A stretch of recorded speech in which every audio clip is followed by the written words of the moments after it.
والصلاة والسلام على أشرف الأنبياء والمرسلين وعلى آله وصحبه أجمعين. سبحانك لا علم لنا إلا ما علمتنا إنك أنت العليم الحكيم. رب اشرح لي صدري ويسر لي أمري واحلل عقدة من لساني يفقهوا قولي. أما بعد. الحمد لله على نعمة الإسلام، الحمد لله على نعمة الإيمان وكفى بها من نعمة.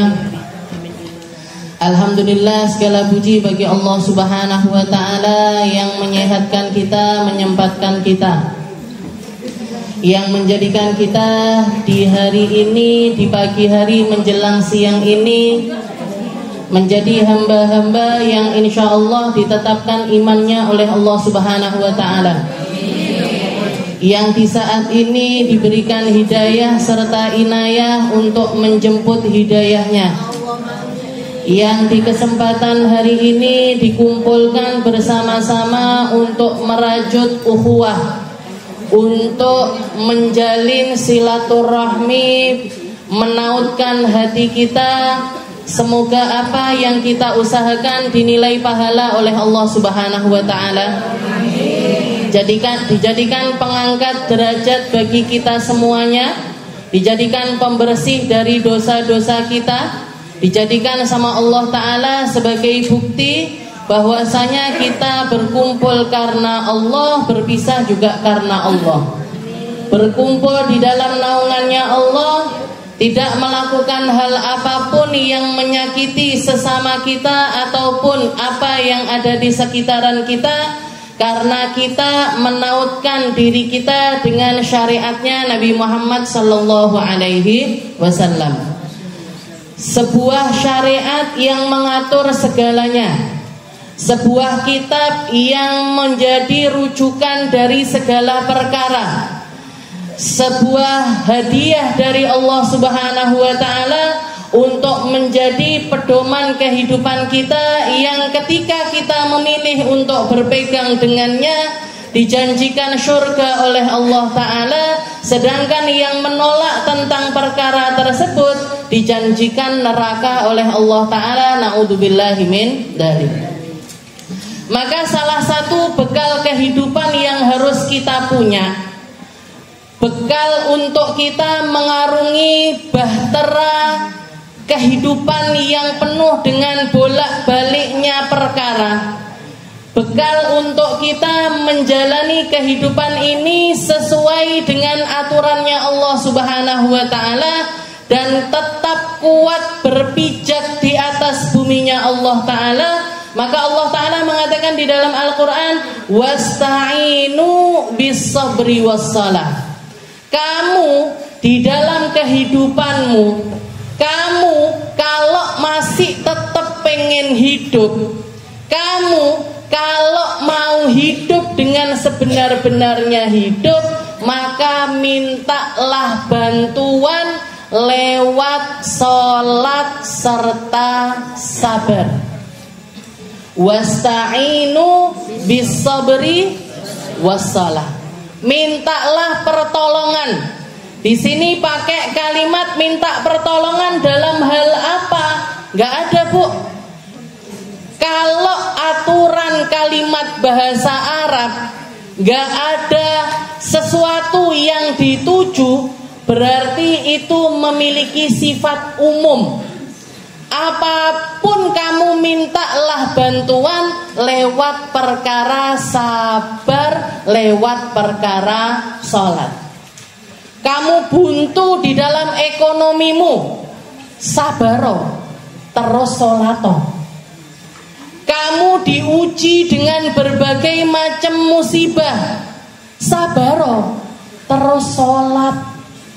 Kamu diuji dengan sakit, sabar, setelah itu sholat.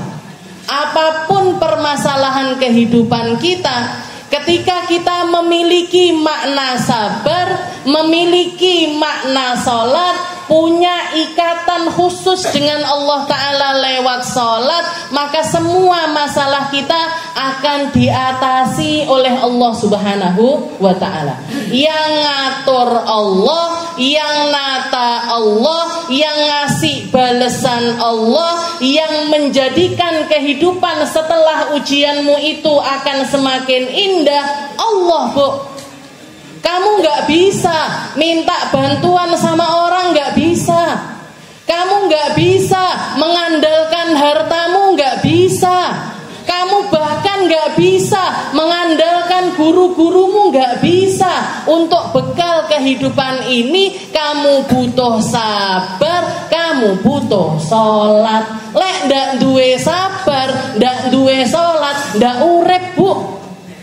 Manusia ini gak hidup ketika mereka gak memiliki kesabaran. Mereka nggak punya maknanya kehidupan ketika mereka nggak punya jalinan tali kepada Allah Subhanahu wa Ta'ala dengan cara merundukkan sesuatu yang paling mulia dari dirinya ke atas tanah. Nggak punya maknanya kehidupan ketika dia nggak menghamba kepada Allah Ta'ala. Ketika dia tidak memiliki makna penghambaan yang sebenarnya, dia tidak memiliki makna kehidupan. Maka ini yang harus kita kejar.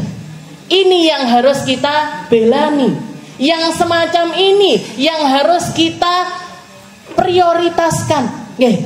Jadi ngaji, belajar, baca Al-Quran, berzikir, istirja, istighfar, sholawat, dan lain sebagainya, itu harusnya menjadi sebuah prioritas kita dibandingkan segala macam kesibukan kita di luar sana. Orang kan biasanya hal-hal semacam ini, ya lek senggang tak teko azharo, gitu. Ya lek senggang tak melok sholawatan. Ya nanti dong, sholatnya itu mepet-mepet aja. Aku lagi repot, garapanku akeh. Ini pesenannya orang banyak, rotinya, cateringan dan lain sebagainya banyak. Nanti dulu sholatnya. Apa jadinya kehidupan orang semacam ini? Orang-orang semacam ini, orang-orang yang memprioritaskan apa yang terjadi di kehidupan dunia dan tidak mengindahkan apa yang di sisi Allah Subhanahu wa Ta'ala, hidupnya pasti pontang-panting. Hidupnya nggak akan pernah stabil. Hidupnya akan penuh dengan carut marut, gak jelas mau kemana. Kenapa? Karena dia gak minta pertolongan lewat apa yang diperintahkan oleh Allah Ta'ala untuk kita nyari dari situ. Wasta'inu bisabri wassalah. Minta tolonglah tentang segala macam urusan duniamu lewat perkara sabar, lewat perkara sholat. Di dalam ayat yang lain Allah Ta'ala juga mengatakan, wala nabluwannakum bisyai'im minal khawfi wal ju'i wa naqsim minal amwali wal anfusi wath thamarat wa basyiris sabirin. Orang hidup di dunia ini pasti takut, pasti diuji di dalam hartanya, pasti diuji dengan perpisahan, pasti diuji dengan kesusahan, pasti diuji dengan segala macam hal yang terjadi di dunia. Wa basyiris sabirin, maka kabar gembira hanya diperuntukkan bagi orang-orang yang sabar. Karena orang yang nggak sabar nggak akan dapat kabar gembira ini. Orang yang nggak sabar nggak akan dijanjikan kehidupan yang baik sama Allah Ta'ala. Fid dunya wala fil akhirah. Di dunia sudah nggak enak, di akhirat tambah nggak enak. Orang yang nggak sabar nggak akan ngerasakan nikmatnya dunia. Siapa orang-orang yang sabar ini? Dijelaskan sama Allah Ta'ala di ayat selanjutnya. Alladzina idza asabathum musibah qalu inna lillahi wa inna ilaihi raji'un. Yaitu orang-orang yang ketika musibah itu menimpa mereka, mereka memilih untuk keluar dari lisannya, innalillah, kami ini punyanya Allah. Di sini Bu, di dalam kalimat innalillah, di dalam kalimat kami miliknya Allah, di situ ada kalimat tauhid. Ada kalimat ikrar, ikrar ala Allah, pengikraran bahwasanya Engkau Tuhan kami ya Allah, kami adalah hamba-Mu sepenuhnya. Ada ikrar al-mulku lillah, ada ikrar ya Allah, saya ini punyamu, engkau pemilikku, maka terserah mau diapain aja ya Allah.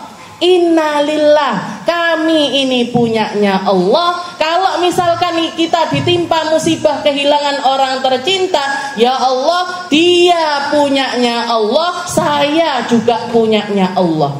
Wa inna ilaihi rajiun, dan nanti kami juga sama-sama akan berpulang. Sekarang mungkin dia, tapi sebentar lagi juga saya.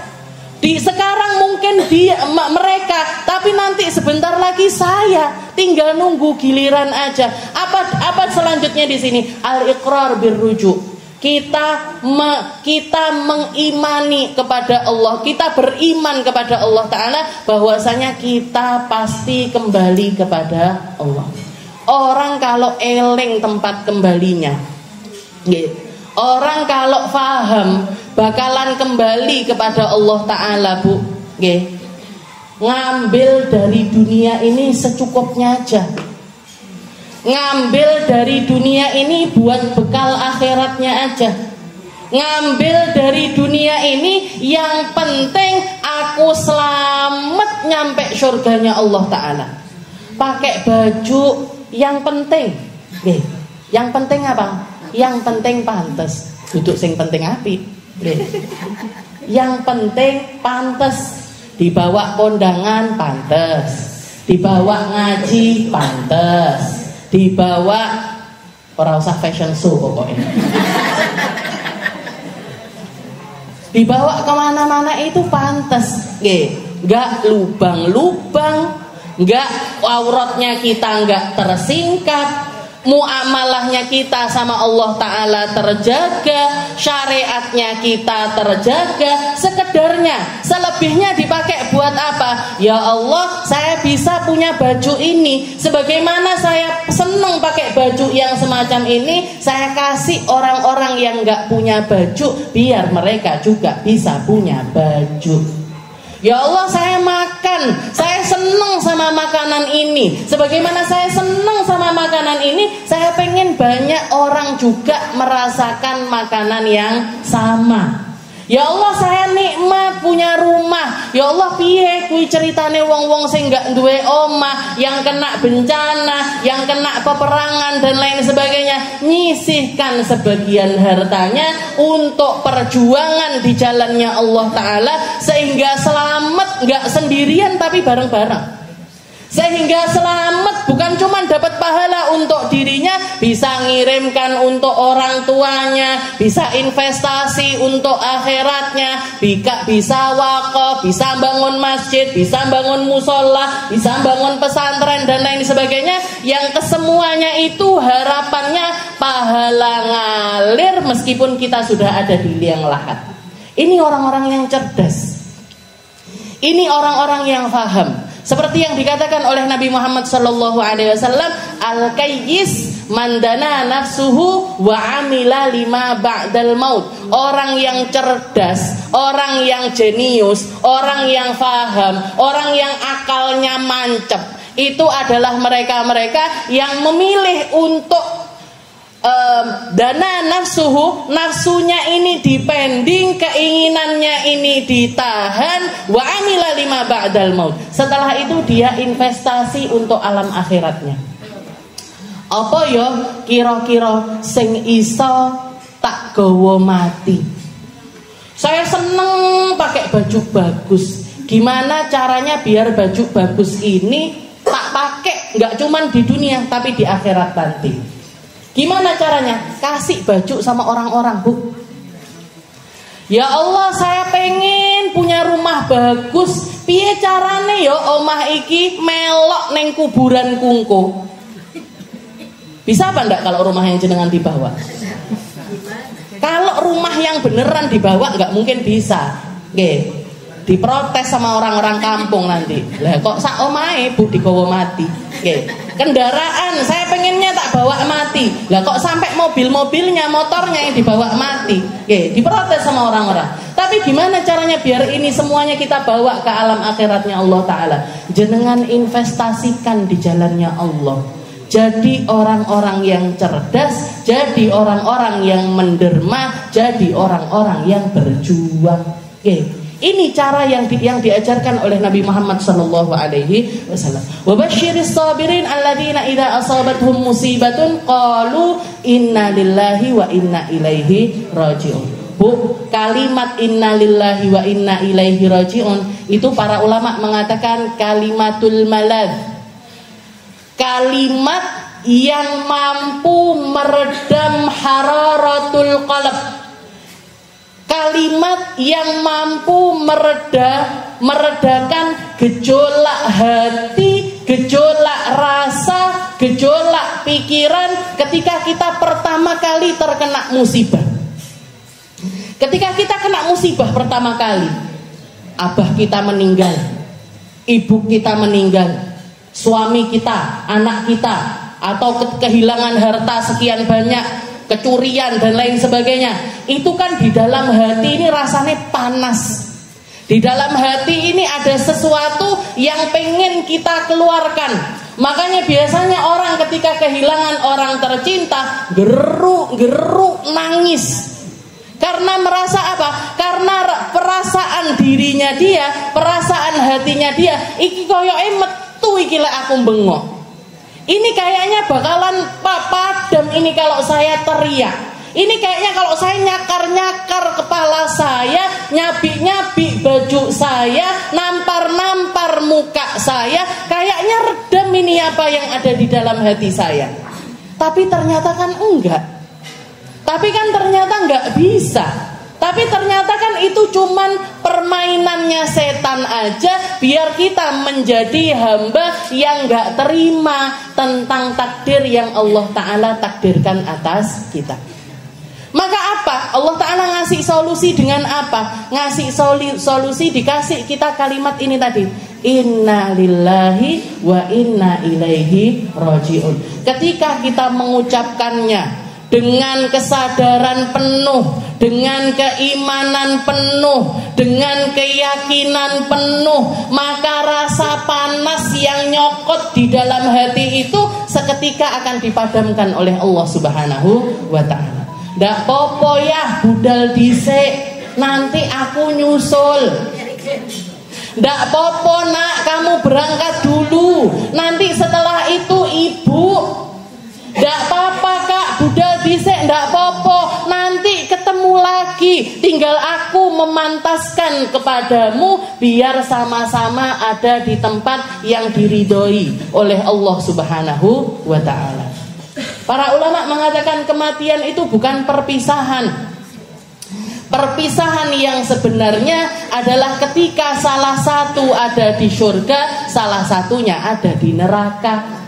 Itu perpisahan yang sebenarnya. Tapi kalau perpisahan kematian, kalau kita beramal dengan amal yang sama dengan mereka, kita akan dikembalikan sama Allah Ta'ala, bertemu kembali. Kalau yang ditinggalkan ini amal baik, kita ketemu di tempat yang baik. Kalau amalnya nggak baik, ketemu di tempat yang nggak baik. Na'udzubillahi min dzalik. Jadi ini kalimatul malad. Kalimat tempat kembalinya seseorang ketika pertama kali kena musibah, ketika pertama kali kena ujian dari Allah Subhanahu wa Ta'ala. Apapun bentuk ujiannya, sekecil apapun ujian tersebut. Kebeler misalkan, innalillah, sepancen yo duduk tanganku. Tangane Gusti Allah, arepe kebeler, yo terserah Gusti Allah. Kena sakit gigi, innalillah, untu iki duduk wekku, untune Allah Ta'ala, terserah Allah. Kena kesandung kakinya lecet, gak popong sikile Gusti Allah. Berdiri dari majelis kok kerekel-kerekel, geringingan, apa nah, kesemutan dan lain sebagainya, linu-linu. Ini tanda-tanda yang selonjor-selonjor ini kan kita kabeh 50 tahun ke atas. Gimana? Yes nggak apa-apa, pancen yo wis suwi lek gawe. Gitu. Sudah lama kalau make, dan ini bukan kaki saya, kakinya Allah Ta'ala, terserah Allah. Nggih, inna lillahi wa inna ilaihi raji'un. Nggih. Setelah itu para ulama dikatakan kalimat ini, nggih, kalimat ini hadiahnya Allah Ta'ala untuk umatnya Nabi Muhammad Sallallahu Alaihi Wasallam. Okay. Jadi kalimat istirja ini, namanya kalimat istirja, kalimat mengembalikan semuanya kepada Allah Ta'ala. Ini kalimat hadiahnya Allah khusus untuk umatnya Nabi Muhammad Sallallahu Alaihi Wasallam. Nabi Yakub aja nggak dikasih, Bu. Nabi Yusuf aja nggak dikasih, Bu. Nabi Isa, Nabi Musa nggak dikasih sama Allah Ta'ala kalimat yang semacam ini. Kalau perkara dunia, orang dulu sama orang sekarang sama dikasihnya sama Allah. Orang dulu kaya raya semacam Fir'aun, semacam Haman dan lain sebagainya, dikasih kekayaan sama Allah Ta'ala sugih petit sampai duitnya wakeh banget. Sama, orang dulu, orang sekarang, orang kaya raya ada banyak. Oke. Tapi kalau kalimat-kalimat yang semacam ini, banyak diantaranya yang hanya Allah Ta'ala berikan khusus untuk umatnya Nabi Muhammad Sallallahu Alaihi Wasallam. Makanya diceritakan di dalam Al-Quran ketika Allah Ta'ala menceritakan Nabi Allah Yakub yang kehilangan putra tercintanya, yaitu Nabi Allah Yusuf, yang dibawa sama saudara-saudaranya, dicemplung nih ke dalam sumur, ditinggalkan di dalam sumur. Setelah itu diambil bajunya, mereka nyembelih seekor serigala, darahnya ditaruh di bajunya Nabi Allah Yusuf, dibawa kepada Nabi Allah Yusuf. Ini anakmu yang namanya Yusuf diterkam sama seekor serigala. Padahal nggak dimakan serigala, mereka yang buang adiknya sendiri. Mereka yang buang adiknya sendiri. Maka Nabi Allah Yakub, abahnya Nabi Yusuf, ketika melihat darah dari putranya yang semacam itu, padahal beliau tahu ini bukan darahnya Nabi Allah Yusuf, beliau mengatakan, wa ya asafa li Yusuf, ya Allah saknoe anakku Yusuf, ya Allah kasihannya anakku Yusuf. Katanya para sahabatnya Nabi, misalkan beliau tahu kalimat inna lillahi wa inna ilaihi raji'un, laqalah, sudah pasti beliau akan mengucap dengan kalimat tersebut. Tapi kenapa kok beliau pakai kalimat wa ya asafa li Yusuf, kasihannya putraku Yusuf? Kenapa? Karena belum dikasih tahu sama Allah Ta'ala kalau ada kalimat yang mampu meredam apa yang ada di dalam hatinya, yaitu kalimat inna lillahi wa inna ilaihi raji'un. Kalimat yang sangat-sangat kita butuhkan, kalimat yang harus jadi kesehariannya kita, kalimat yang jangan hanya diucapkan pakai lisan, tapi keluarkan dari hati yang paling dalam. Dengar orang meninggal, inna lillahi wa inna ilaihi raji'un. Ndak apa-apa Pak, dhisik. Bariki aku, nggih. Sebentar lagi saya. Sebentar, Bu. Kita ini mau hidup di dunia seberapa? Jangan minta panjang umur itu sampai umur berapa? 300 tahun. Mau kalau dikasih umur sampai 300 tahun? 150 tahun nih separuh nih. Nggih. Mau? Koncone jenengan wis entek. Nggih. Az-Zahra ini sudah generasi keberapa kalau 150 tahun lagi? Nggih. Gurune wis ndak enek, MC-ne wis ndak enek, penguruse wis ndak enek, jamaah ndak enek. Ndak duwe kanca jenengan kalau 150 tahun lagi. Nggih. Udah itu enggak terbayang lagi giginya kita kayak apa, mukanya kita kayak apa, kakinya kita kayak apa. Nggih, enggak terbayang lagi umur 50 tahun wis ngoten niku. Kok 50 tahun? Saya lo gampang geringgingen. Nggih. Jadi istilahnya hal-hal yang semacam ini, hal-hal yang kita minta sama Allah Ta'ala, ya Allah minta panjang umur. Nabi Muhammad SAW seumur hidupnya nggak pernah minta panjang umur sama Allah Ta'ala. Makanya beliau nggak panjang umurnya. Nggak panjang umurnya. Hanya beliau cuman kalau momen-momen tertentu aja minta dipanjangin umur sama Allah Ta'ala. Kayak kalau masuk bulan Rajab ya, beliau minta sama Allah Ta'ala, Allahumma barik lana fi Rajab wa Sya'ban wa balighna Ramadan. Allahumma barik lana fi Rajab wa Sya'ban wa balighna Ramadan. Ya Allah, berkahi Rajab saya, berkahi Sya'ban saya, panjangkan umur saya, gak usah dowo-dowo ya Allah, pokoknya ketemu sama Ramadan. Yang penting bisa ibadah di Ramadan. Yang penting bisa menyelesaikan Ramadan dengan cara yang terbaik. Dikabul sama Allah Ta'ala. Beliau nggak panjang umur, beliau meninggal usia 60-an tahun. 60 tahun kalau umur Masehi, 63 tahun kalau pakai umur Hijriah. Dan setelah itu beliau nggak meninggal di bulan Ramadan. Beliau pasti menyelesaikan Rajab, Sya'ban sama Ramadannya. Beliau meninggal di bulan Rabiul Awal. Nggak pernah minta panjang umur. Jadi kalau misalkan kita minta panjang umur itu bid'ah. Tahu bid'ah jangan? Sesuatu yang baru yang nggak diminta sama Nabi Muhammad Sallallahu Alaihi Wasallam. Tapi memang tabiatnya manusia yakrahul maut. Yuhibbul haya wa yakrahul maut. Orang manusia semuanya itu tabiat asalnya seneng urip, nggak seneng mati. Gitu. Seneng urip, gak seneng bahas mati. Padahal mati itu sesuatu yang pasti. Katanya Sayyidina Ali, ma ra'aitu syai'an, saya belum pernah melihat sesuatu, yakinan, sesuatu yang yakin, asbah bisyak minal maut. Sesuatu yang yakin tapi sangat-sangat semacam sesuatu yang meragukan, semacam kematian. Karena apa? Karena semua orang nggak senang bahas mati. Semua orang nggak senang. Diajak, ayo temanya apa? Mati. Nggak usah guys. Aku sek melek urip. Padahal kematian itu pasti dan kita harus siap-siap menghadapi kematian tersebut. Harus Bu, siap-siap itu harus. Karena orang, kalau orang yang beriman, kalau orang yang di dalam dirinya penuh dengan keimanan kepada Allah Ta'ala, yashtaq ilal maut, sangat-sangat merindukan kematian.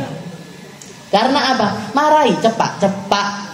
Kita ini benci mati karena apa? Ora cepak-cepak. Tahu kalau mati itu pasti, paling 5 tahun lagi, paling 10 tahun lagi, paling 2 tahun lagi.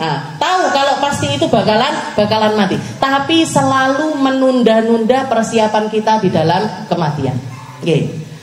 Gimana Ustazah kalau mau mempersiapkannya? Ya persiapkan apapun yang bisa kita bawa menuju alam akhirat. Sing iso digowo mati. Al-Quran bisa jenengan bawa mati. Bacaan Al-Quran semacam yang dikatakan oleh Nabi Muhammad SAW, suratut tabarak yal mani'ah min adabil qabr. Orang kalau rutin baca surat Al-Muluk, orang kalau rutin baca surat tabarakalladzi biyadi, setiap malamnya dia akan dijaga dari azab kubur. Guru saya Habib Umar mengatakan orang sudah tahu faedahnya bisa dijaga di alam kubur pakai surat yang sangat pendek sekali, bahkan lebih pendek daripada surat Yasin, tapi kok nggak mau mengamalkan, itu orang gila. Guru saya loh yang bilang, bukan saya. Katanya beliau orang tahu faedahnya surat Al-Muluk kok nggak ngamal nih setiap malam baca surat Al-Muluk, berarti dia orang gila. Kayak seakan-akan sudah tahu kalau di sana itu akan ada bahaya, tapi dia nggak menyiapkan persiapan gimana caranya menghadapi bahaya tersebut. Surat Yasin, surat Tabarok, surat-surat yang ada di dalam Al-Quran, jangan rutinkan itu semuanya. Baca ayat kursi setiap kali sebelum tidur, baca qul ya ayyuhal kafirun setiap kali sebelum tidur, Al-Ikhlas, Al-Falaq, An-Nas, itu sangune awake dhewe mati. Sholat, sedekah, zikir, memang kelihatannya kayak keluar gitu aja, nggak pasti. Iki wes numpuk apa durung, wes numpuk wes kekelumpuk apa durung. Memang sepertinya nggak kelihatan, tapi pasti akan kita temui di sisi Allah Subhanahu wa Ta'ala. Wa basyiris sabirin. Alladzina idza asabatuhum musibah qalu inna lillahi wa inna ilaihi raji'un. Oleh karena itu para ulama kita, itu banyak di antara mereka hidup ini, dunia ini kita harus sangat berhati-hati. Bahkan lisannya dunia itu kalau ngomong dia akan mengatakan hadari, hati-hati kalian dari aku. Walaupun misalkan kalian melihat senyuman dari diriku, karena aku ini kata-katanya bikin tertawa, tapi hakikatnya bikin nangis. Dunia ini kata-katanya itu bikin orang tertawa. Oh, mahku, anakku, bojoku, pangkatku, kedudukanku, bikin tertawa, terbahak-bahak. Tapi di balik itu semuanya akan ada penyesalan yang membuat kita nangis sampai jerit-jerit. Itu hakikatnya dunia. Sangat-sangat menipu manusia. Sangat-sangat membalikkan pikirannya manusia. Orang kalau sudah kemakan sama dunia, orang kalau hatinya dikuasai oleh dunia, mau diomongi karo sopo ae ndak ngaruh, Bu. Bahkan misalkan dapat guru sekelas Nabi Muhammad SAW sekalipun nggak ngaruh. Dapat guru semacam Nabi Allah Isa sekalipun nggak ngaruh ketika hatinya sudah terpaut dengan dunia. Di zaman Nabi Allah Isa pernah kejadian, bukan orang lain, muridnya sendiri. Nabi Isa ngajak salah satu muridnya yang memang ada permasalahan. Harapannya Nabi Isa, ini nanti orang kalau jalan sama saya semoga dapat hidayah dari Allah Ta'ala, dirubah hatinya. Dirubah hatinya. Tapi karena penyakit yang menjangkiti dia ini adalah hubbud dunya, cinta sama dunia, ternyata nggak sesuai keinginannya Nabi Allah Isa. Diajak perjalanan, berbekal 3 potong roti. Bawa tiga potong roti, dibawa jalan. Ayo muridku, ayo kita jalan. Kemana wahai kalimullah, wahai Isa al-Masih, wahai Nabi Isa, kita mau pergi kemana? Pokoknya takjak. Di tengah perjalanan lapar. Makan satu, Nabi Isa makan satu, dia makan satu. Setelah makan satu-satu, Nabi Isa ini pergi. Nabi Isa pergi. Katanya si muridnya, aku sek luwei tak pangan pisanai. Jadi akhirnya dia makan 2, Nabi Isa makan 1. Begitu perjalanan, jalan lagi. Di tengah perjalanan, katanya Nabi Isa, kita sudah sore nih. Jadi misalkan makan siang, ini sekarang sore. Wes kerucuk-kerucuk neh. Kan masih ada 1 roti. Ayo diparo loro makan satu-satu. Dibuka bekalnya entek. Wong baca dimakan, gitu. 3, rotinya 3, 1 dimakan Nabi Isa, 1 dimakan muridnya, 1-nya lagi dimakan sama muridnya. Kata si muridnya, loh kok hilang rotine? Katanya Nabi Isa, bukan kamu yang makan. Bukan, demi Allah bukan saya. Demi Allah bukan saya. Setelah itu katanya Nabi Isa, beneran bukan kamu? Bukan saya wahai Nabi Isa. Ya sudah, ayo jalan lagi. Jalan. Ketika jalan ketemu sama bangkainya kambing. Jadi sudah tulang belulangnya kambing. Setelah itu Nabi Isa bilang, wahai muridku undur, lihat, perhatikan. Wahai ghanam, wahai kambing, qum biiznillah. Bangunlah kamu dengan nama Allah. Mukjizatnya Nabi Isa, gitu. Nabi Isa bisa menghidupkan sesuatu yang sudah mati. Ngelihat dengan mata kepalanya sendiri, Bu.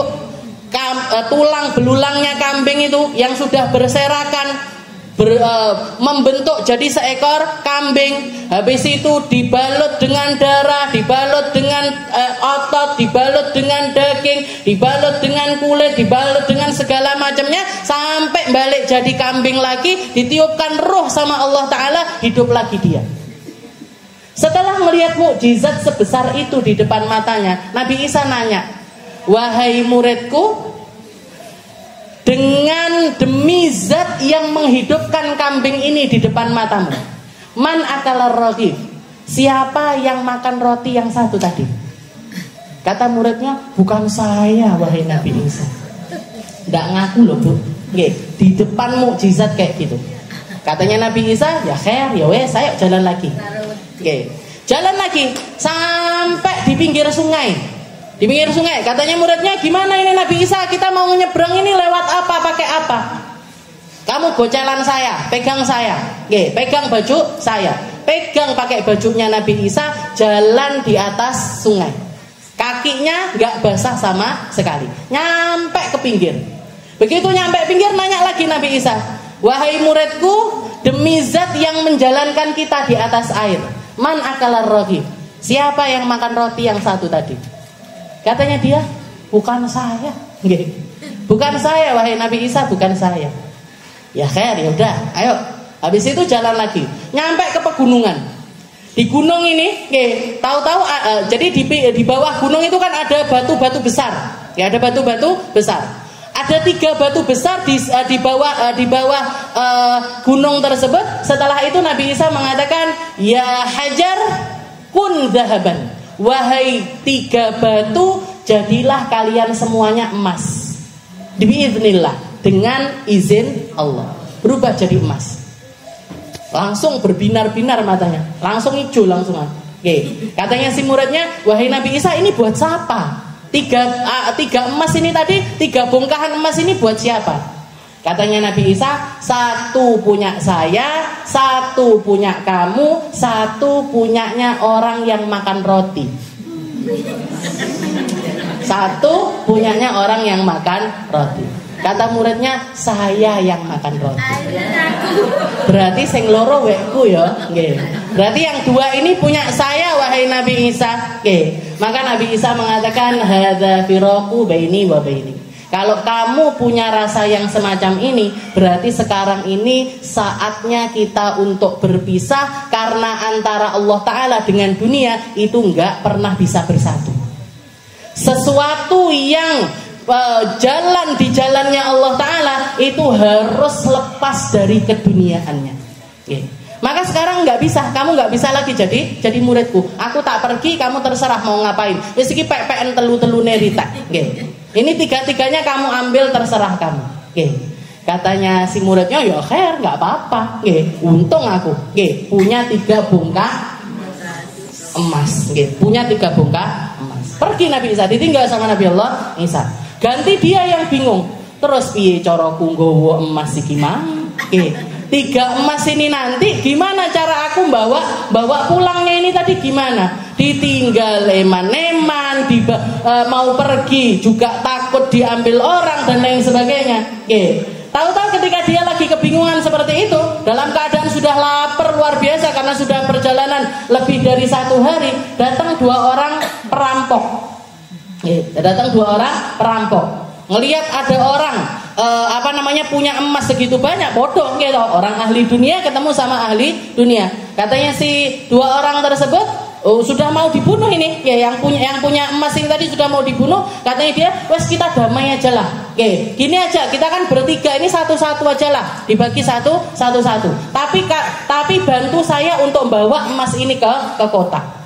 Ya udah kalau gitu kita rembukan. Gimana rembukannya? Ini nanti aku salah satu di antara mereka pergi ke kota, beli makanan sama ngambil kendaraan, truk misalkan atau apa yang bisa dibawa untuk ngusung si emas ini tadi. Pergi 1 orang di antara mereka. Pergi sebelum jadi beli makanan 3 porsi, beli makanan 3 porsi karena dia sudah sangat lapar sekali, akhirnya dimakan di tempat. Begitu makan di tempat, setelah itu dia nyari kendaraan. Setelah nyari kendaraan di perjalanan mikir, nyapo iki mangkok tak bagi wong telu. Kalau 3-3-nya buat saya kan enak. Akhirnya apa? Makanannya yang 2 itu dikasih racun. Makanan yang 2 itu tadi dikasih racun. Berangkat yang di sana rembukan. Timbangannya dibagi telu, dibagi loro ae lho, siji separuh. Terus gimana? Nanti kalau orang yang datang bawa kendaraan itu nanti dia datang, langsung kita bunuh aja. Di sana ngerencanakan pembunuhan, di sini ngerencanakan pembunuhan. Nyampe ke sana langsung dibunuh sama 2 orang tersebut. Setelah ini jenazah masih ada di sampingnya, lapar ini ayo makan. Makan kena racun mati kabeh. 3-3-nya ngelempang di samping 3 bongkahan emas. Datang Nabiullah Isa bawa murid-muridnya yang lainnya. Setelah itu beliau mengatakan hakadad dunia, seperti inilah dunia. Kalau misalkan aku biarkan 3 bongkahan emas ini, maka niscaya di sampingnya akan ada ribuan jenazah yang lain, ratusan jenazah yang lain, gunungan jenazah yang lain memperebutkan 3 bongkahan emas ini. Maka beliau mengatakan wa ya dzahab kun hajaran biidznillah. Kembalilah kamu menjadi batu. Kembalilah kamu menjadi batu. Seperti itu keadaannya dunia. Makanya kita ini hidup di dunia sekedarnya aja, Bu. Dan kita harus tahu kalau dunia ini penuh dengan lika-liku. Ada sebagian ulama yang punya makalah. Dari mulai kecil murid-muridnya itu diajarin. Dari mulai kecil. Salah satu ulama dari Maroko, Abu Ali Al-Yusi. Abu Ali Al-Yusi. Itu beliau punya murid kecil-kecil. Mulai dari kecil sudah dikasih 2 nazm. Disuruh, diwajibkan untuk menghafalkan 2 nazm ini. Biar apa? Biar nggak terkaget-kaget di dalam menghadapi kehidupan. Biar dia punya kekuatan di dalam menghadapi apa yang terjadi di atas dunia. Jadi katanya beliau, samaniyatun tajri 'alan nasi kullihimi. Ada 8 perkara yang semua manusia pasti mengalaminya. Ada 8 perkara yang semua manusia pasti mengalaminya. Wala buddun lil insani yalqasamania. Wala budda lil insani yalqasamania. Dan ke-8 ini manusia pasti mengalaminya. Yang pertama adalah sururun wa huznun.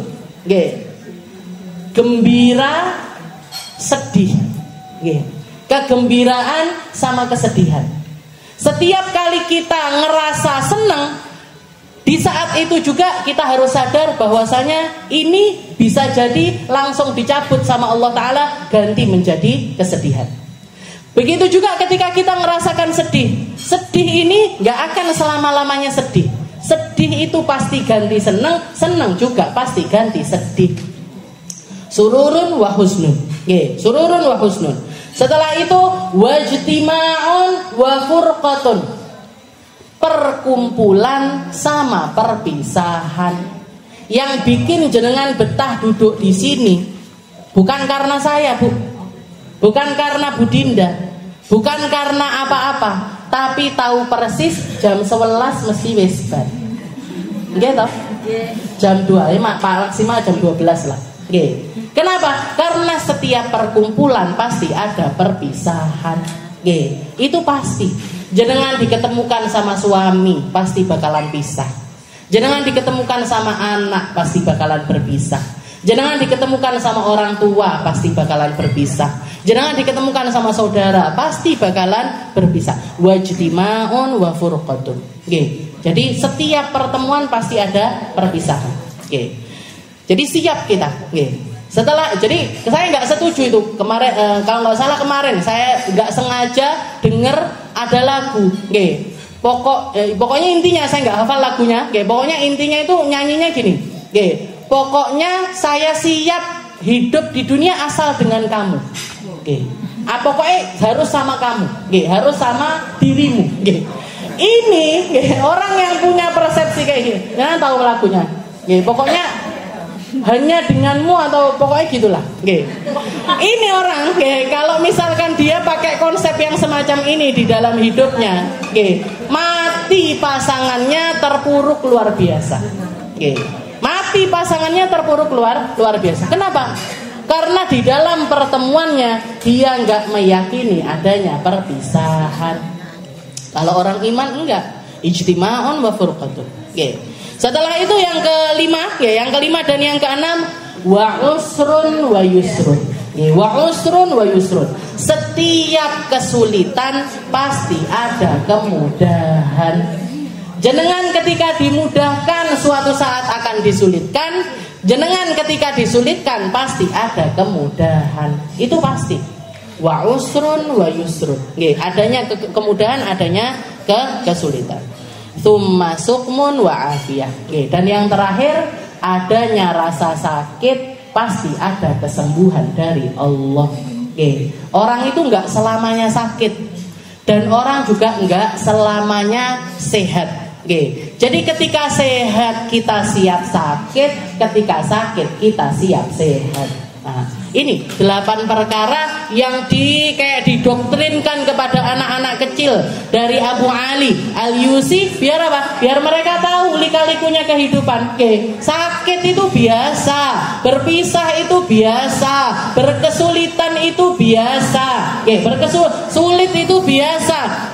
Dapat berbagai macam perkara yang molak-malik di dalam kehidupan kita. Ya seperti itu memang hakikatnya dunia, karena dunia ini tempatnya imtihan, tempatnya kita untuk diuji oleh Allah Ta'ala dengan berbagai macam rasa. Jadi tempatnya kita untuk diuji sama Allah Ta'ala dengan berbagai macam rasa.